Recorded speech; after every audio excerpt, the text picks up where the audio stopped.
Hello and welcome to the Mouseworks series of how-to instructional model building videos. We here at Mouseworks strive to bring you the best information and techniques to help you get the most out of your model building experience. We will show you how the pros build models step by step so you can easily follow along. Most of the techniques you will see are very easy to learn and simple to accomplish. So sit back and let us show you the tricks and secrets to building your miniature masterpiece.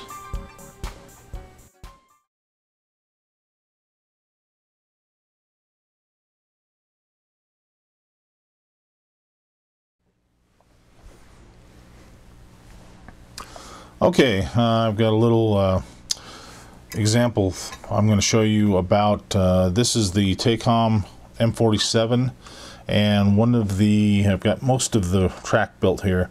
One of the problems is that there is the track pins extend out beyond the pads here, and they do give you that detail in the kit. The problem is there's a mold seam that goes right along through them, and trying to clean out every single little piece of mold seam between the actual pin heads is extremely hard to do. So I found out one of the easy solutions. There's a couple of ways you can do this.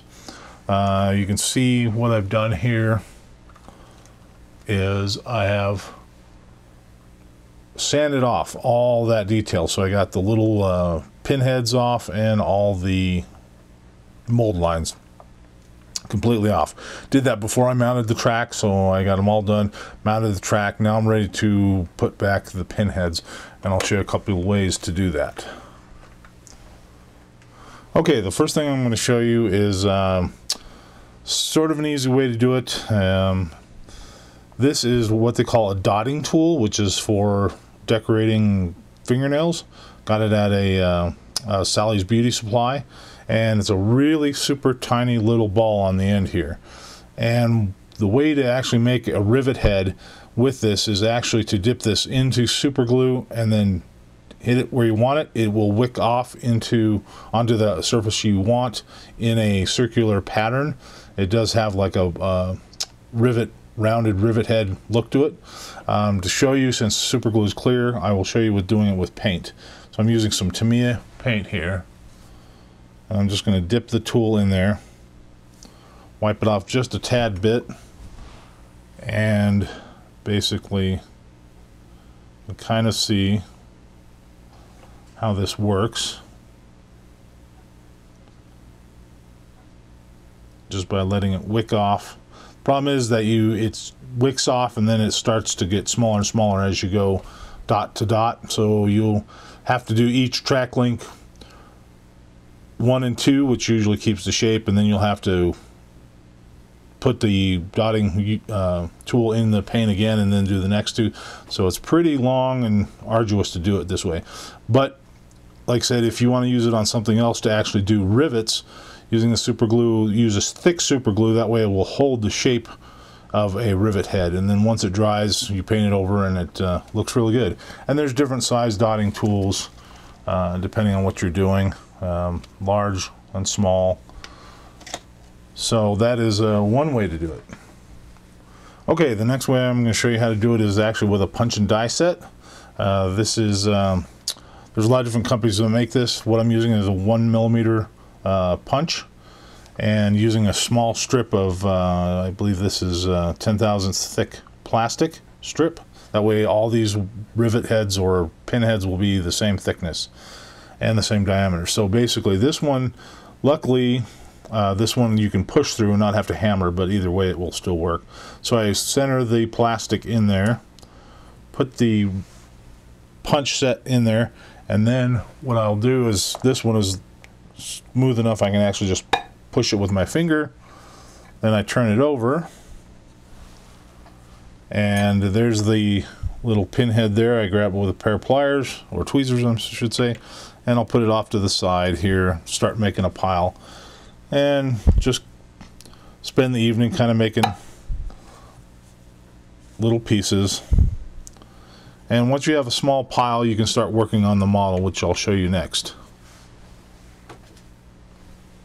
Alright, so you might be able to see some of the pinheads that I actually punched out with the punch and die set. Another way to do it is this, if you don't have a punch and die set, is this is the chopper. Very handy tool to have. I've spaced out the block here to just be a hair's breadth of tubing or a cylindrical piece of plastic. So basically what I do, and this works for other things too if you need to do it longer, it's hard to get a really fine chop out of this, but it's not too bad. So basically I'll just chop and move and chop and move and chop. And on the other side here, hopefully you'll be able to see them, is little pieces that will work almost the same. Sometimes they're, like I said, a little thicker, but let's zoom in there and let you take a look at them. So this is, these ones here are the ones with the punch and die set. These are the ones with the chopper, and they're just a little bit thicker, but they'll still work, and that works pretty well. This is a very handy tool to have. So let's try to apply these ones from the punch and die set to the vehicle. Okay, I'm ready to put the little pinheads on the side of the track here, and basically, again, I've got it all sanded down, and I'm going to use Tamiya extra thin cement, which works pretty good, gives you some working time. Some of you may be familiar with it for building the tracks.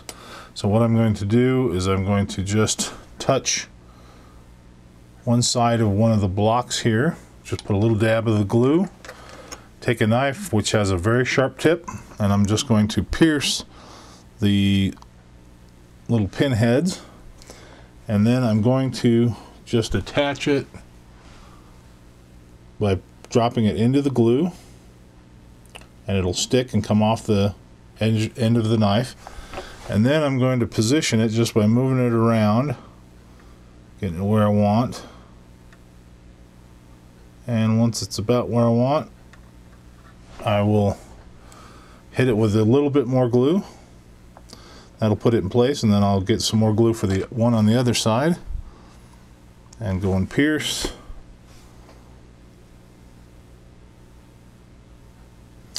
And then what I'm going to try to do is match these so they make a straight line. You do have some working time with this glue, which is kind of nice.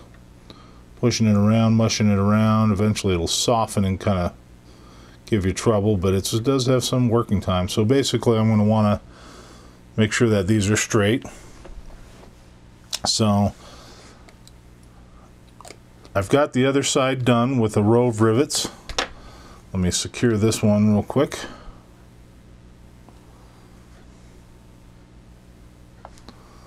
Okay, and by using the punch and die, I made these things really uniform. So here's a row that is already done, and they're already glued in place. And if you're not sure about how straight they are, you can actually sight down here looking at it, and you can actually see if they're actually lined up or not. If they're a little off, you can move them if the glue is still a little bit wet. If not, if it's already dried, you can always just cut these off and put a new one on. So they're really easy to work with. So do a few of these every night, and then you'll eventually be done before you know it. And then I'll do some on the inside. And what's nice is this part of the track here does not have to have any, because it's up against the hull. So I saved myself about 50 or 60 of those little guys. So all the time I saved on the track, now I can use that time to do these. So it's not too arduous, but that's a good way to make pins. Thanks for watching.